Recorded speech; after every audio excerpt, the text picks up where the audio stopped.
7º ano, espero que todos estejam bem. A gente aqui na Escola Engenho estamos bem, estamos vindo para cá para gravar essas aulas, para ter um contato diferente, né? Com o conteúdo, com a aprendizagem e com vocês, tá? A gente tem todos os cuidados aqui com o uso de álcool, com o uso da máscara, porém para essa gravação eu vou tirar a máscara, tá?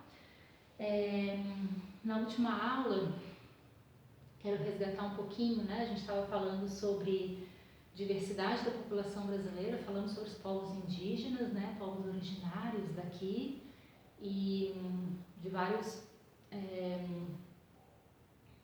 consequências, né? Principalmente negativas, que eles sofreram com a chegada do colonizador português, né?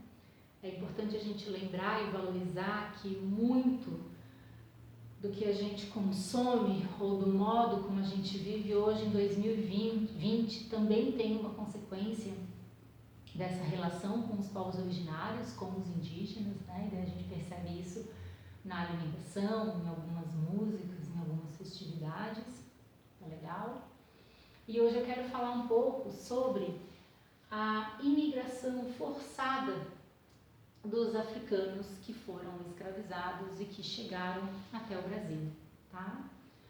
É muito importante a gente tocar mais uma vez nesse assunto, sempre não apenas na aula de geografia, tá?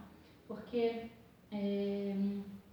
a gente consegue perceber que não há uma população afro-brasileira na sala de vocês, não há uma população afro-brasileira dentro da Escola Engenho, por exemplo, nem de professores, nem de funcionários como um todo.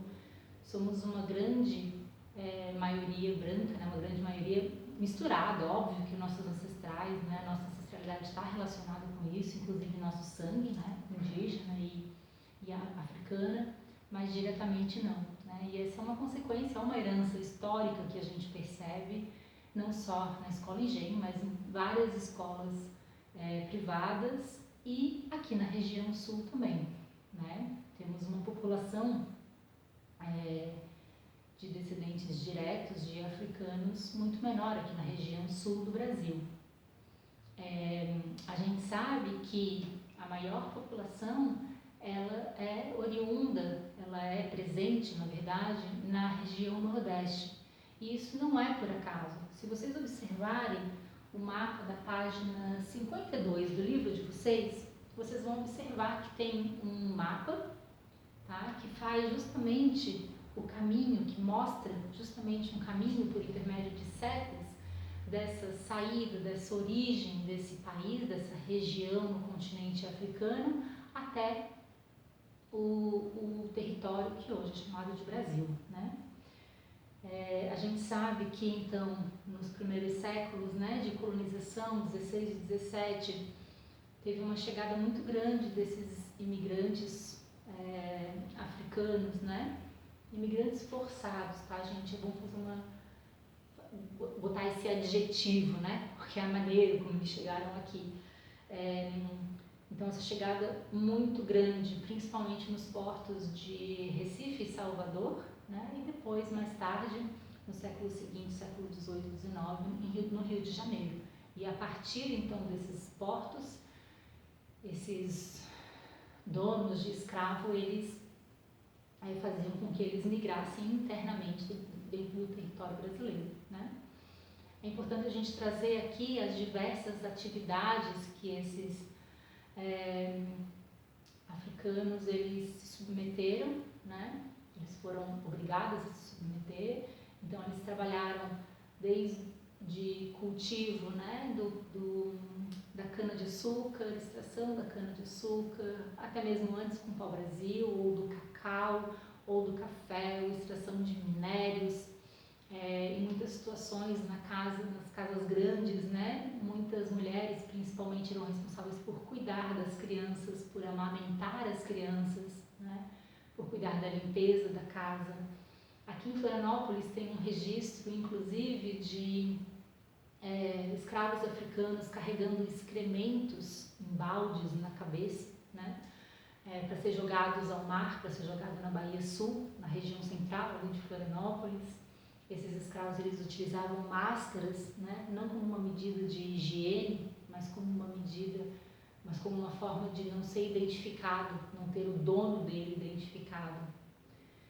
E toda essa condição que eles eram impostos, né, enfim, nos centros mais urbanos, conforme foram surgindo as características urbanas, né, e surgindo os municípios mais citadinos, né, as cidades, muitos africanos trabalharam então fazendo calçadas, né, ou fazendo algumas construções, né.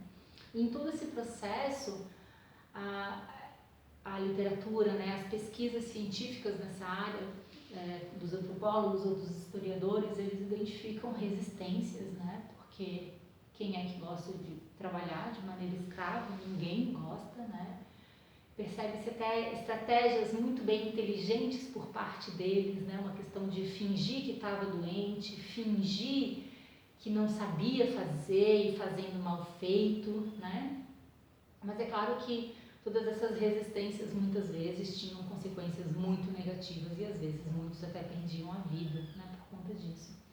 Mas tem processos de resistência como as fugas, né, que aconteciam e que possibilitavam eles fundarem os quilombos, né? Hoje a gente tem várias comunidades remanescentes de quilombos ou quilombolas e acho que um sinônimo disso, um sinônimo desses territórios, né, que carrega tanta história, que carrega tanta resistência, carrega inclusive uma certa vitória, né, de quem conseguiu fugir, de quem conseguiu formar a família, conseguiu cultivar seu alimento e que hoje mantém um território que é sinônimo de decisões coletivas, que é sinônimo de solidariedade e ajuda mútua, certo?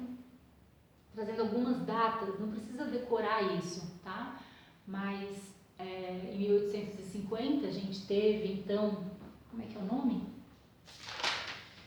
Minha anotação aqui. A proibição do tráfico, então, aconteceu em 1850, né? E a abolição da escravatura, né? A Lei Áurea de 1888. Mas a gente sabe, eu trago isso, né? Não precisa decorar, apenas para a gente saber que, infelizmente, 1900, né? A gente já estava no século XX e a gente sabe, né? Que muitos africanos ainda, né, ou outras gerações ainda estavam sendo escravizados em muitos territórios, né, aqui no Brasil. E, na verdade, essa abolição ela se transformou num grande preconceito social, numa grande exclusão, né, racial e social. Então, é por isso que é muito importante a gente considerar, valorizar e respeitar esses territórios, as comunidades remanescentes de quilombos ou os quilombolas, né, que é o que ainda resta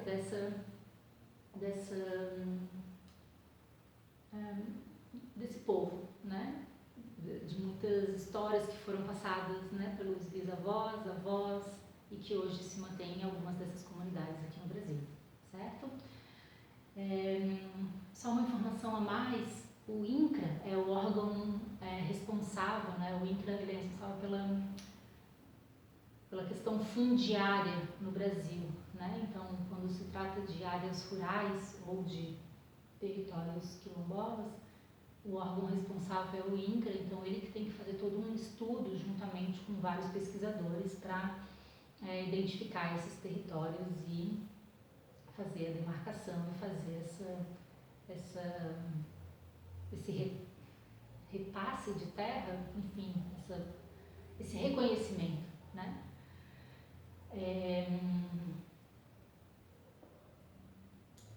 Acho que para a aula de hoje é isso, a gente vai finalizando por aqui.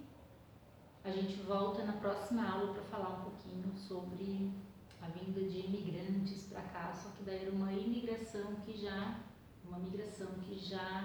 não era assim tão forçada, tá? Voltamos na próxima aula. Até mais!